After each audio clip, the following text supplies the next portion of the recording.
Labias de Parrilla es un podcast donde les damos la información justa y suficiente para que ustedes puedan pretender que son expertos en un tema y parezcan cultos e interesantes cuando suelten esta labia en una reunión con sus amigos. En la Labia de Parrilla de hoy vamos a hablar de los Beatles, o The Beatles, o los Beatles, como lo quieran pronunciar, pero como esta labia es en castellano y no quiero estar pronunciando muy anglosajón, no voy a estar diciendo todo el tiempo The Beatles, vamos a hablar de los Beatles, que es la banda que puso de moda a nivel mundial el rock y el pop como lo conocemos en la actualidad, y también hizo cool tomarse una foto en un cruce peatonal, que antes usted lo hacía y decían, tan locos, los van a atropellar, y después decían, Dios mío, son unos artistas, van a ser mundialmente estrellas. Así que hoy exploraremos la historia de lo que muchos consideran la banda de rock más famosa de la historia. Además, resolveremos uno de los secretos más oscuros y la duda que todo el mundo tiene si Yoko Ono tuvo algo que ver o no en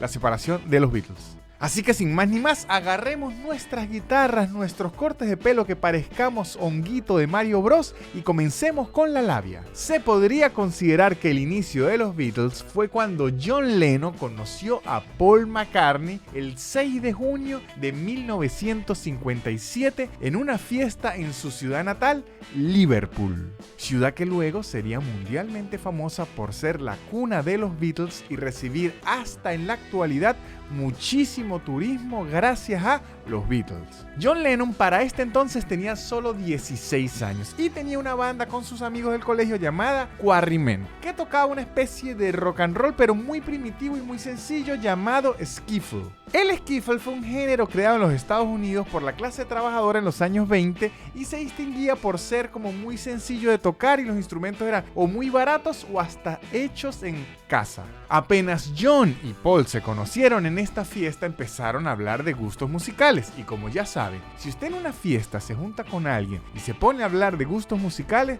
solo hay dos opciones, o se invitan a la cama o se invitan a formar una banda. Ellos decidieron hacer la segunda. Y es así como en enero del siguiente año, Paul McCartney invitó también a George Harrison, que tenía 14 años, a unirse a una banda que se llamaban, igual como dijimos antes, Quarrymen. En 1958, Quarrymen dejó de tocar skiffle y comenzaron a tocar rock and roll, que era lo que estaba más de moda. Es decir, en esa época tocar rock and roll era como en la actualidad formar una banda de K-pop o en los 2000 formar una boy band. Era lo que estaba de moda. Hasta 1960 los Beatles nunca tuvieron un baterista de forma oficial ni siquiera fijo, siempre iban rotando o invitando gente. De hecho, los tres integrantes de los Beatles por mucho tiempo solo tocaban guitarra, o sea, era una banda de 3 guitarristas y ya. O sea que eran los peores amigos para juntarse a jugar rock band porque se iban a pelear todos por el mismo instrumento. ¿Y quién le toca bajo? Nadie, todos somos guitarristas.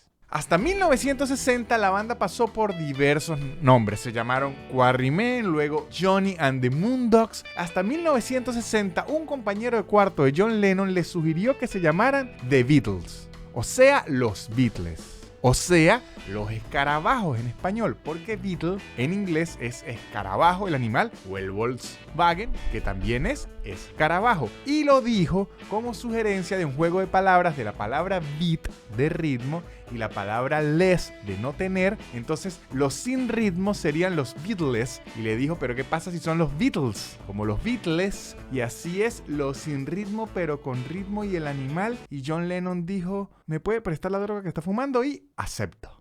En agosto de 1960, los Beatles, ahora sí ya como banda, se fueron a Alemania para hacer una serie de conciertos que, por cierto, George Harrison fue deportado por ser menor de edad y no ser menor de edad y ya, por ser menor de edad y falsificar un permiso de sus padres que lo dejaban ir a Alemania a tocar, así que después revisaron y dijeron, ya va, este permiso es falso, deportado.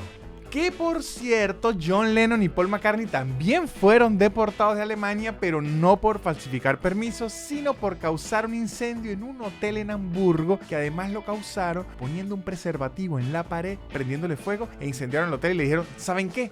Deportados. Pero aunque tienen esta serie de deportaciones, de alguna forma ellos lograron estar en Hamburgo un año tocando en diversos bares y viviendo una vida de rockstar. Cuando digo vivir una vida de rockstar, me refiero a prácticamente morirse de hambre, porque si algo tiene la vida de rockstar es que no hay dinero. Ya con su regreso a Inglaterra, luego de haber sido deportado de Alemania, no tan solo llegaron con todo lo que habían aprendido del rock and roll y la vida del rockero, sino que también llegaron con su popular peinado en corte hongo. De allá fue que lo trajeron y ahí fue que nació ese peinado.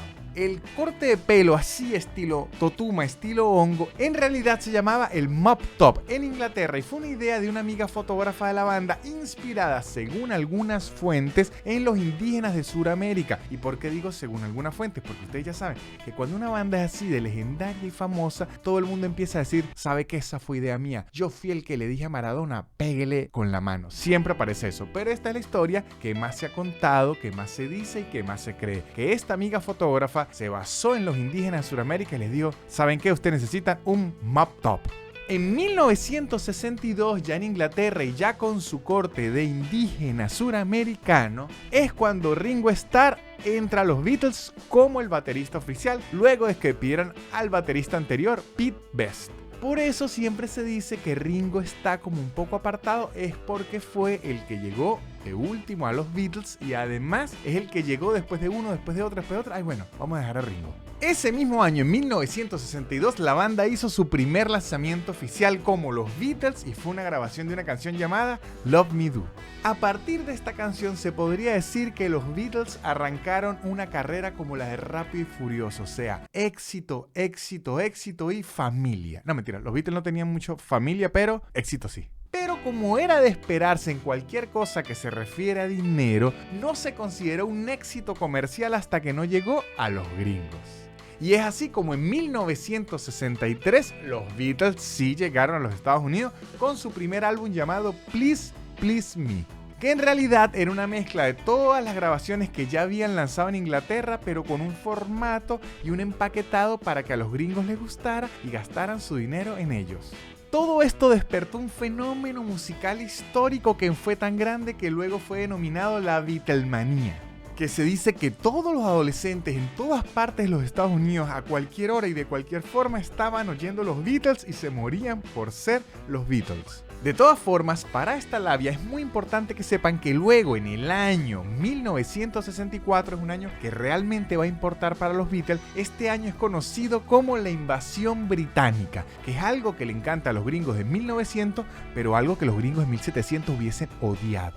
Y es que en ese año los Beatles llegaron a Estados Unidos físicamente y tocaron en televisión en el programa de Ed Sullivan, en donde se estima que lo vieron 73 millones de personas. Aparte que hicieron su primera gira mundial en donde, oigan bien, hicieron 32 conciertos en 19 días y después la gente se queja que por qué consumían drogas, porque hicieron 32 conciertos en 19 días. En 1965 los Beatles tocaron en el estadio de los Mets de Nueva York, el Shea Stadium, y este fue el primer concierto en meter a 55,000 personas en un estadio en la historia de los Estados Unidos y también será recordado por ser el punto más alto de la Beatlemanía. Pero lo curioso de esto, como fue el primer concierto para 55,000 personas, no se tenía la tecnología ni los equipos ni nada, así que si alguien asistió a ese concierto no pudo oír nada porque entre los gritos de las 55,000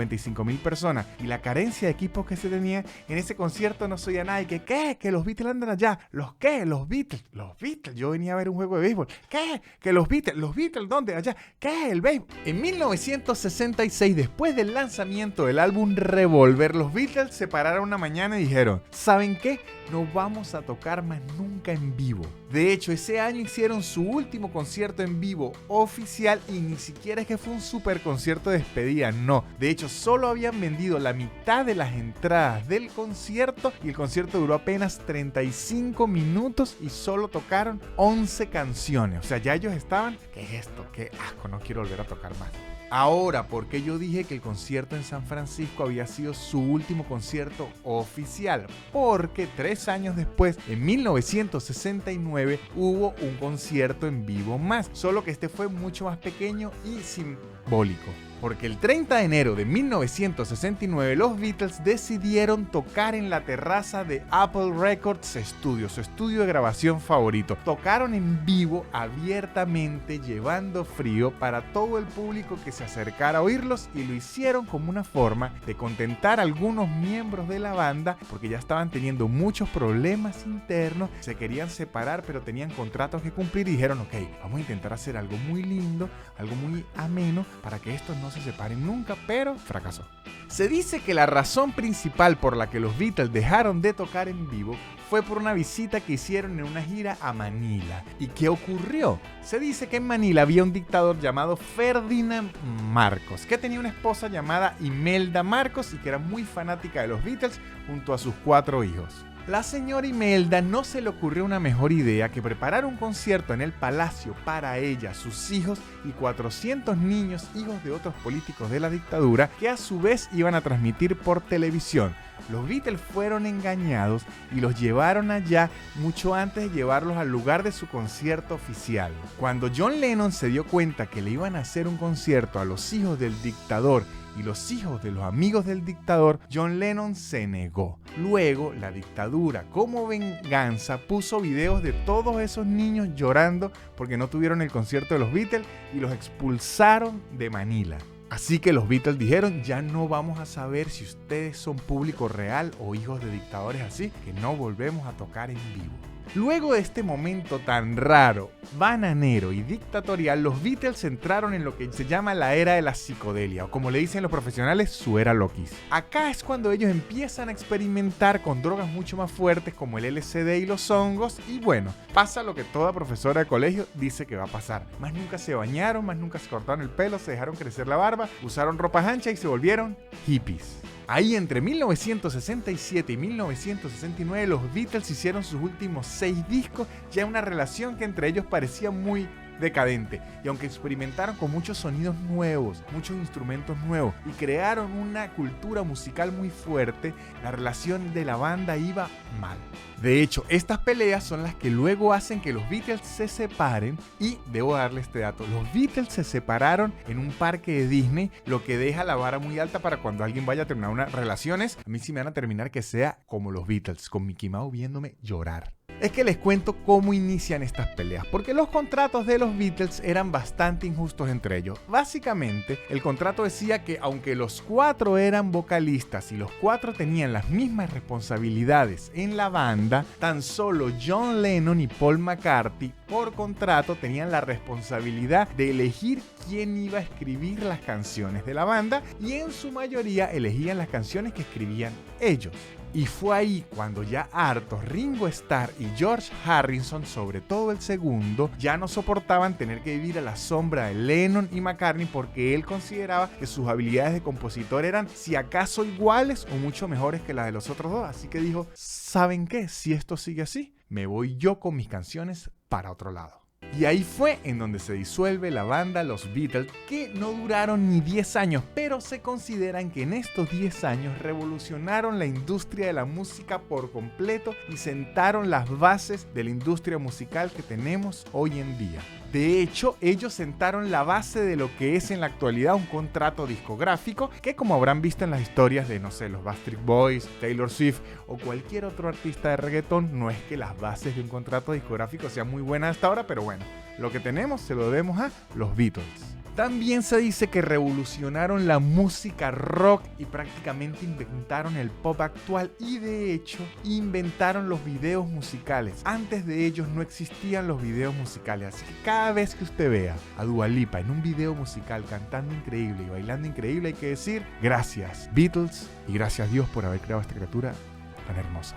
Ah, y para responder la pregunta si Yoko Ono tuvo la culpa de la separación de los Beatles o no, la realidad es que no. Ya ellos eran muy tóxicos, ya se odiaban y pasaron 4 años drogados. A Yoko Ono se le acusa demasiado de haber sido la semilla que destruyó a los Beatles, porque cuando John Lennon inicia su relación con ella, que fue su novia, se dice que él se alejó de la banda por completo y quiso dejar a los Beatles, pero nadie ha pensado que tal vez es que John Lennon ya no soportaba la banda y las relaciones entre ellos y estaba buscando cualquier excusa para irse. Además, Yoko Ono ya era una artista millonaria de una familia millonaria y le iba muy bien, o sea que no se puede decir que estaba con él por interés. Lo que sí se puede decir es que cantaba muy mal y participó en algunas canciones y era horrendo. Eso sí, se puede decir. Así que muchachos, ¿qué aprendimos hoy? Pues que si ustedes van a Alemania, yo les aconsejo no colgar un preservativo en la pared y echarle fuego porque los deportan. Así que ya saben muchachos, si los van a invitar a un asado y ustedes en verdad no quieren ir, le dicen lo siento, yo soy como los Beatles y ya no me vuelvo a presentar en vivo.